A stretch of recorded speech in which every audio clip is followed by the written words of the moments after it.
Okay, so I was strolling through CES and I saw a load of people pointing cameras, and usually when you see people pointing cameras there's something cool, and that's exactly what the Omron booth is all about. People are fascinated with the Forpheus robot, which is actually a table tennis robot that's teaching people how to play the game. That is one of the real world applications that Omron do here. Another one is all of these little robots that are actually in factories, in bigger companies, helping them build products. This is the future. I think Omron's technology here is really impressive, with particularly the precision and the accuracy of what you can do with the ping pong, and certainly the manufacturing technology.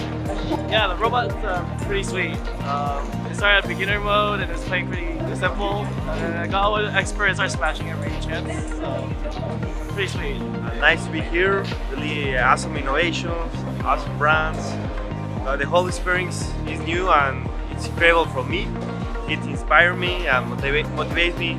The coolest aspect about this to me was that it was able to in time adjust to each one of our playing styles and plan accordingly as far as the way that they're approaching playing us. So that was very cool and a very unique product, and certainly something that we had fun doing.